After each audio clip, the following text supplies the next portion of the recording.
শুধু রেঁধে দিলেই সব দায়িত্ব শেষ? এসব খাবার বেড়ে এবার খাওয়াবে কে? এতগুলো মানুষ বসে আছে আর তিনি কিনা গেছে বাড়ি বাড়ি নেমন্তন্ন করতে। কি আক্কেল প্রফুল্ল! আর তোমার আক্কেল দেখেও তো আমার আক্কেল গুরুম হয়ে যায়। তুমি কি এবাড়ির অতিথি না বউ?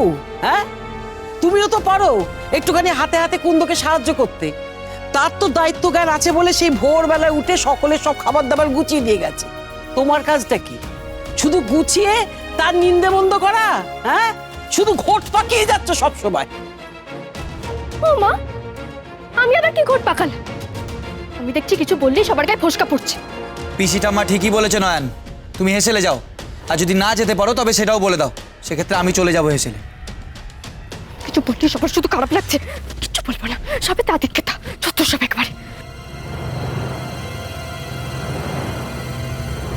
কিন্তু বড় বৌমার গ্রামের বাড়িতে বাড়িতে যাওয়ার কি দরকার ছিল? আমি তো কাল ঢেড়া পিটিয়ে দিয়েছিলাম। ঢেড়া পিটনে কোনো কাজ হয়নি গরো, কোনো কাজ হয়নি। ওই কালকে যত গ্রামের লোক আসছিল বাচস্পতি আর তার দলবল তাদের ফিরিয়ে দিয়েছে। এত বড় আসপদ্দা তাদের তো ফিরিয়ে দিয়েছেই, আবার এইখানে এসে বড় বৌমা আমার বড় নাত বউয়ের উপর অম্বি তম্বি করে গেছে। এত বড় সাহস! আমি গ্রামের জমিদার আর আমার প্রজাদের কিনা আমার বাড়িতেই আসতে বাধা দিচ্ছে ওরা। বাড়ি বাড়ি যাবার কথা তো কাল রাতেও প্রফুল্ল কিছু বলেনি, তাহলে আমি নয় ওর সাথে যেতাম। বাচস্পতিদের একেবারে বিশ্বাস নেই। না, সদর যাওয়ার পথে একবার ওদের খোঁজ নিয়ে যেতে হবে।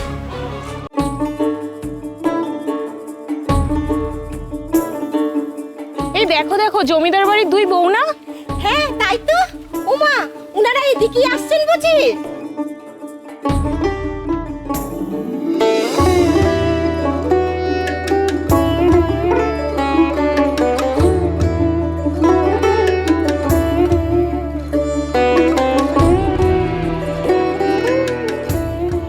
তোমাদের সাথে আলাপ করতে এলাম। আমি জমিদার বাড়ির বড় বউ আর ও আমার বোন সাগর। আমি যে গায়ে থাকতাম সেখানে আমাদের বাড়ির পাশে মা বিশালাক্ষীর থান ছিল। খুব জাগ্রত দেবী। আমি রোজ মা বিশালাক্ষীর পুজো করছি। হ্যাঁ গো বড় বৌমা, তুমি বুঝি তোমার বাড়িতে বিশালাক্ষী মায়ের আসন পেতেছো? হ্যাঁ মা, আমি মা বিশালাক্ষীর ব্রত করব মনস্থ করেছি, তাই তোমাদের নিমন্ত্রণ করতে এলাম। প্রফুল্ল দিদি তো তোমাদের কালকেও সবাইকে ডেকেছিল।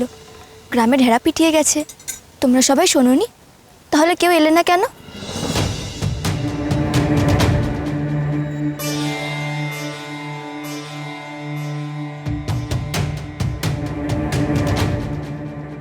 আমি ভাবলাম আমি নিজে তোমাদের বলতে আসতে পারিনি বলে তোমরা অভিমান করেছো, তাই আসলে তাই আজ আমি নিজে তোমাদের নিমন্ত্রণ করতে এলাম। তোমরা আসবে তো? মা বিশালাক্ষীর ব্রত যেতে তো ইচ্ছে করে মা, কিন্তু বোঝো তো সমাজপতিরা তোমাকে ভালো চোখে দেখে না। আমরা গেলে যদি... আমি তো যাব বলে বেরিয়ে এসেছিলাম, রাস্তা অবধি এসেও গেছিলাম, কিন্তু খোকার বাপ এসে মাঝ রাস্তা আটকে ধরলো। ছাদে কি আর আটকেছে? সমাজপতিরা শাসিয়ে গেছে, এক ঘরে করে দেবে আমাদের। তাহলে তোমাদের সাথে বসে একটু কথা বলি। আয় সাগর।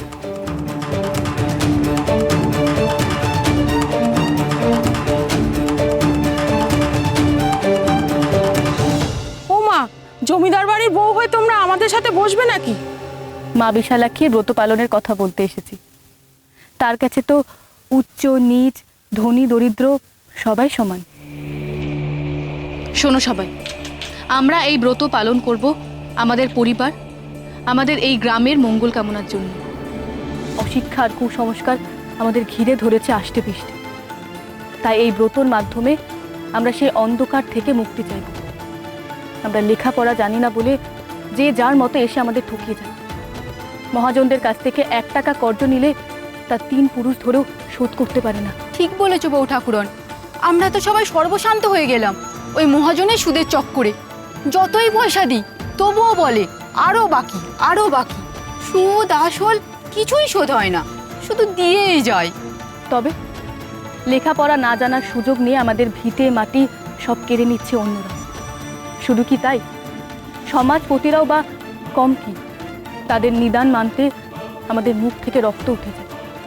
চাষের জমি বলদ সব বিক্রি করে হলেও আমাদের তাদের নিদান মানতে হয়। যা বলেছো গো বউ ঠাকুরানী, সেবার তেনারা এসে কি এক যজ্ঞের কথা বললেন। খোকার বাপ 4 বিঘে জমি থেকে 2 বিঘে জমি বেচেও তার খরচ জোগাতে পারলো না। শেষে একজোড়া চাষের বলদ বেচতে হলো। 2 বিঘে জমি, তাও নিজের বলদ নেই। চাষই বা করবো কি, আর বলদের ভাড়াই বা দেবো কি? তবেই ভাবো, আজ যদি আমরা লেখাপড়া জানতাম তাহলে কি কেউ পারতো আমাদের হাতে ভাতে মারতে? বলো তোমরা, যারা আমাদের এই মঙ্গল ব্রত পালনে বাধা দেবে তাদের কথা কি শোনা উচিত? না, কখনোই না। সমাজপতি বলে যারা আমাদের চিরকাল পায়ের তলায় রেখে দেওয়ার চেষ্টা করেছে, তাদের কথা মানবার কোনো প্রয়োজন আছে কি? সবই তো বুঝলাম, তবে তুমি কি কাজটা ঠিক করেছো বউ ঠাকুরানী?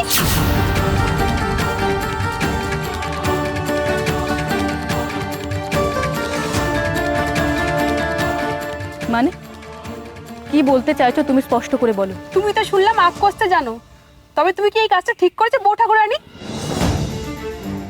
তোমার কথা শুনে তো সমাজপতিরা রাগ করবেন। আঁক কষা অন্যায়? কে বলল?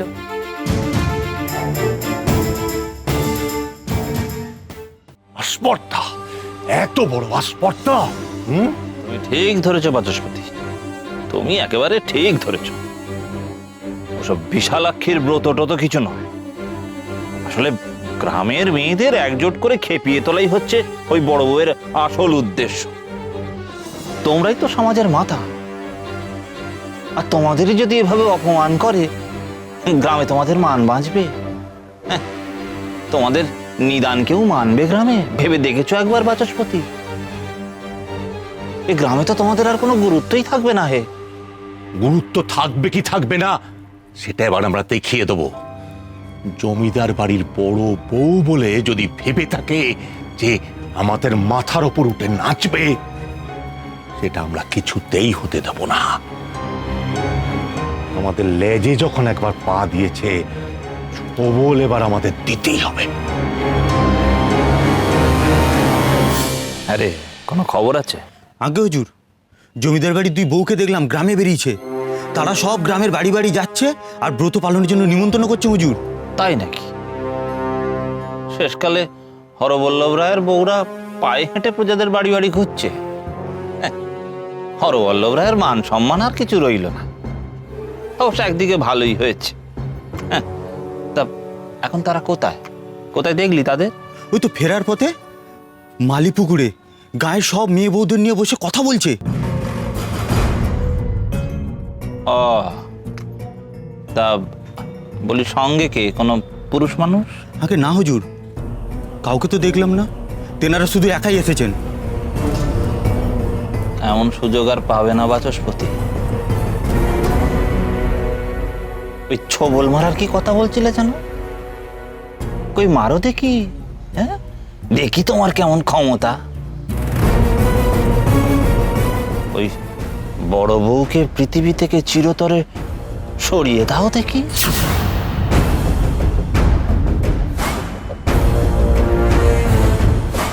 মেয়েদের লেখাপড়া জানা অন্যায় কেন হবে? যেখানে বিদ্যার দেবী নিজেই একজন নারী। মা সরস্বতীর কথা তোমরা জানো না? লেখাপড়া জানা তো দোষের কিছু না। আমার পরিবারের কোনো প্রয়োজন হলে আমি সাহায্য করতে পারি। অনেকে বলে মেয়েরা লেখাপড়া শিখলে নাকি স্বামীর অকল্যাণ হয়। তোমরাই বলো, আমাদের স্বামীকে দেখলে কি মনে হয় ওনার খারাপ কিছু হয়েছে? এই সব হলো অন্ধ কুসংস্কার, আমাদের চিরদিন পায়ের তলায় চেপে রাখবার ফন্দি। ও বাবা, এরা আবার কি কথা বলে গো? না বাবা, ওসবে আমি নেই। দিব্যি আমি স্বামী বাচ্চা নিয়ে ঘর করছি, ওসব করে মরবো নাকি?